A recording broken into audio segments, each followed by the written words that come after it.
Anasema enyi watoto, watiini wazazi wenu katika Bwana. Watiini wazazi wenu katika Bwana, maana hii ndiyo haki. Maana hii ndiyo haki. Haleluya. Bwana Yesu asifiwe. Amen. Wakati uliopita nilipokuwa nafundisha haya masomo na kwenye ile mwanzo tulioanza nao, ulikuwa nikazungumza kuna aina 3 za ubaba. Haleluya. Kuna aina 3 za ubaba. Tukasema kuna baba yule ambaye wa kibiolojia, yule tunazaliwa naye kibiolojia, ni baba yako. Haleluya.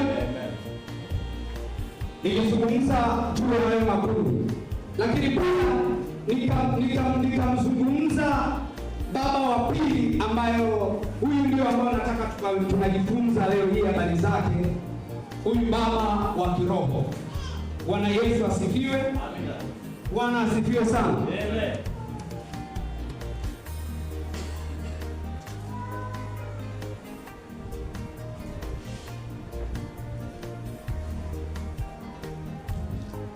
Bwana asifiwe sana.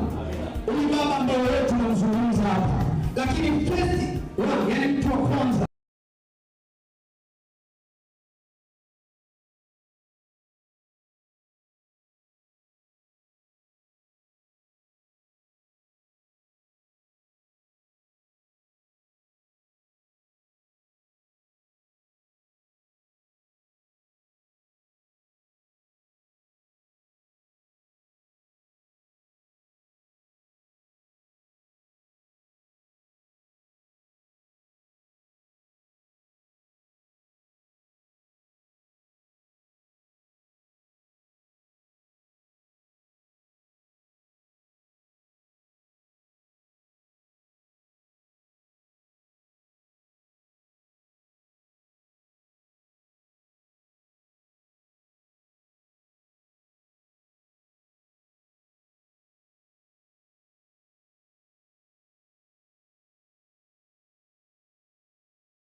wa 17 Waebrania 13 mstari wa 17 Isomea. Kitabu cha Waebrania. Yes. Sura ya 13 mstari wa 7. Wa 17 Mstari wa 17 Nitasoma kwa jina la Bwana. Ndio. Watiini viongozi wenu na kuwanyenyekea, maana wao wanakesha kwa ajili ya roho zenu. Watiini viongozi wenu na kuwanyenyekea, maana hao wanakesha kwa ajili ya roho. Bwana Yesu asifiwe. Bwana Yesu asifiwe. Amen. Sasa leo nataka tuangalie sehemu moja. Nataka tuangalie kwenye hii engo moja. Leo nataka tutazame huyu baba wa kiroho, lakini kwenye sura hii. Kwenye sura hii utasomea kitabu cha Methali ile sura ya 10 na ule mstari wa kwanza. Methali sura ya 10, soma huo mstari wa kwanza. Methali sura ya 10 mstari wa kwanza. Methali 10 mstari wa kwanza. Mithali 10 mstari wa kwanza. Ndio.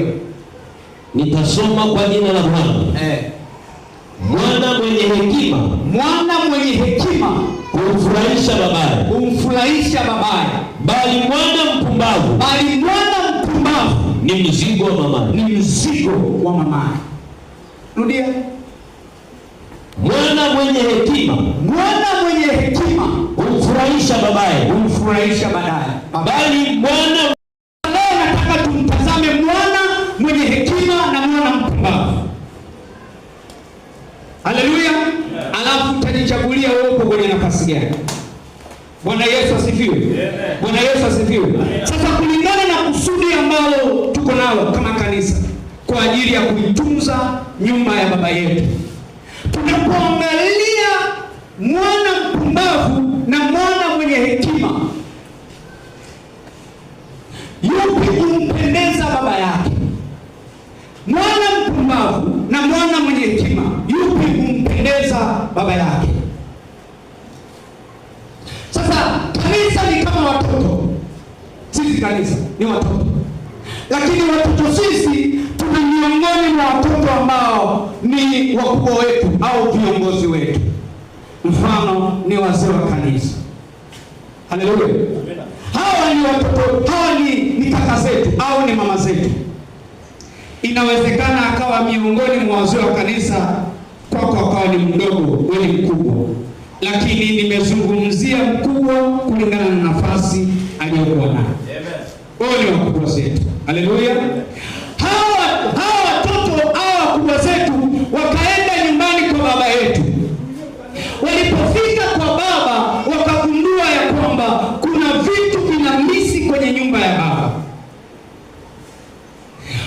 Walipofika kanisani wakatazama kwenye ratiba tulizo nazo, wakagundua ya kwamba tuna ratiba ya kuwa hemani mwa Mungu kwa siku za katikati ya wiki, lakini kwa siku pia Jumapili. Lakini wakagundua ya kwamba huyu baba kuna wakati hawezi kufika kwenye ratiba kwa sababu kuna majukumu anayafanya. Huyu hapa ni baba mchungaji. Akifika hatomfuata kama mchungaji. Kuna nafasi, kuna wakati atamfuata kama baba wa kimwili. Ni baba wa kiroho hapa, ni baba wa kiroho kwenye nafasi, lakini yeye pia ni baba wa kimwili. Kwa hiyo kuna majukumu ya kimwili anapaswa kuyatimiza kama baba. Kwenye kuyatimiza haya majukumu, pia kuna majukumu anatakiwa atimize ya kiroho kama baba wa kiroho. Tunamtazama hekima ya mtoto. Hekima ya mtoto mkubwa kwa baba yake ni kuja hapa. Wakaona ya kwamba huyu baba kuna Ijumaa anatakiwa tumuone hapa, kuna Jumanne anatakiwa tumuone hapa, lakini huo muda ambao kanisa linamhitaji ndio muda ambao familia inamhitaji kwa ajili ya kutimiza majukumu kama. Tunaupataje muda wake? Ndipo watoto wakubwa wakasema, hawa watoto wakubwa wetu wakasema ya kwamba ili tupate muda wa baba tufanye hivi. Hatuwezi tukakizi mahitaji yote ya baba pale nyumbani, lakini tunaweza tukafanya kwa sehemu ili kuipata sehemu ya baba kwa ule muda ambao tunamhitaji. Yesu asifiwe.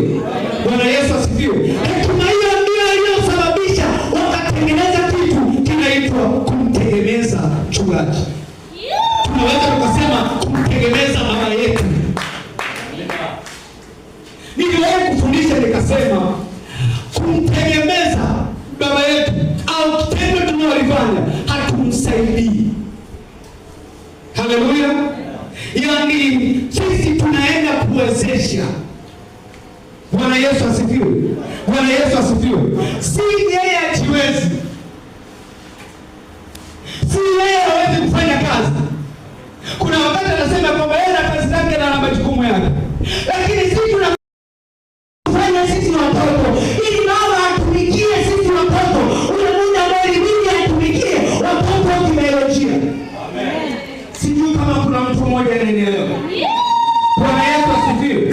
Sasa hii ni hekima ya watoto wakubwa ambao wamesema hatuwezi pia kulifanya hili jambo pekee yetu, lazima tuwashirikishe wenzetu.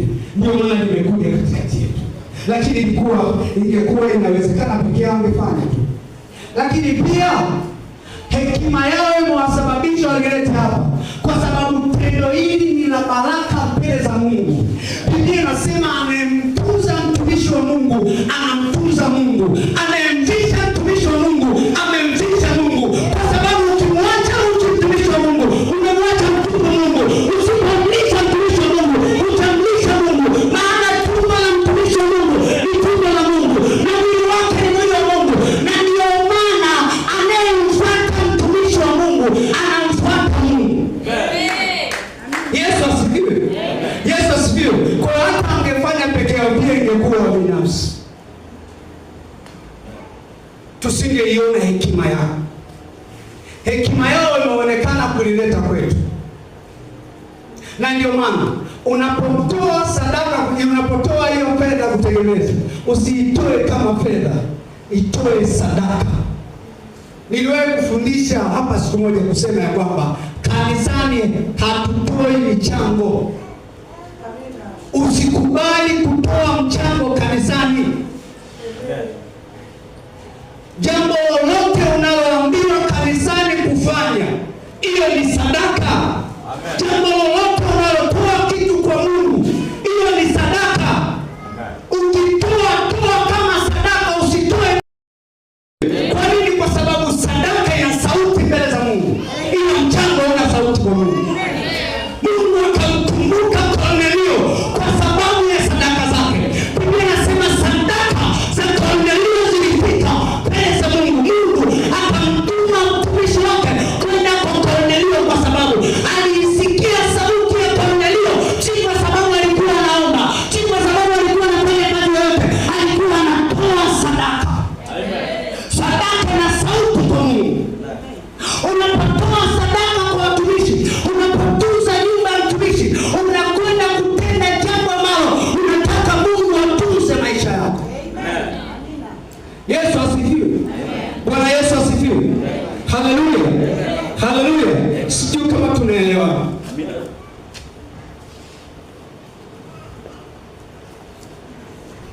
Sasa tunaiona hekima ya watumishi wa Mungu, hekima ya viongozi wetu. Amen. Ya kwamba ili tupate muda wa mtumishi, ili tupate muda wa baba, tufanye kwa nafasi ambayo ingepasa afanye baba. Hii ni hekima. Sio kama kuna mtu anatafakari kichwani kwake kama mimi natafakari. Yesu asifiwe. Bwana Yesu asifiwe. Ilikuwa ni rahisi tu kuliacha. Wangapi walipataga usumbufu zamani zile, wakija hapa wanakuta baba hayupo kwenye nafasi. Kule nyuma ilikuwa akija Ijumaa hawamwoni, akija Jumanne muda mwingine hawamwoni. Ukiulizia baba yuko wapi, yuko huko anahangaika, anafanya shughuli zake. Japokuwa muda mwingine na kuwepo, ila kuna muda inampasa atimize jukumu kama baba. Haleluya. Haleluya. Amen. Bwana Yesu, sisi tu, kuna kondoo wengine wapo nje ya hili zizi, yeye pia anawachunga. Amina. Bwana Yesu asifiwe. Amen. Bwana asifiwe. Amen. Bwana Yesu asifiwe. Kwa hiyo niko hapa kuitazama hekima ya mtoto huyu mmoja au watoto wakubwa wetu walioitumia ili kuipata nafasi ya baba. Mwana mwenye hekima na mwana mpumbavu ndio tunayemtazama. Bwana Yesu asifiwe. Sasa kwa kuokoa muda nilionao, nataka mtumishi wa Mungu nisomee hiyo kitabu cha Misali, hiyo sura ya 10. Isome kuanzia mstari huo wa kwanza ambao ushasoma, utasoma mpaka mstari wa 9. Kwa kuwa kwanza ushasoma, okay, unaweza kusoma tu kwa kusikia wengine. Soma kuanzia wa kwanza mpaka wa 9. Somea hapo kwa haraka kidogo. Nitasoma kwa jina la Bwana. Mwana mwenye hekima humfurahisha babaye. Huyu ndio tumemwangalia, ni kiongozi wetu. Bali mwana mpumbavu ni mzigo kwa mama yake. Hazina za uovu hazifaidi kitu, ndio, bali haki ndio huokoa na mauti. Bwana hataiacha nafsi ya mwenye haki, ife na njaa, bali tamaa ya mtu dunia mbali. Atendaye mambo kwa mkono mlegevu ndio huwa maskini, ndio bali mkono wake aliye na bidii, mkono wake aliye na bidii utajirisha. Akusanyaye wakati wa joto, ni mwana mwenye hekima, mtoto mwenye hekima. Bali asinziaye wakati wa mavuno, ni mwana mwenye kuaibisha. Ndio baraka humkalia mwenye haki kichwani,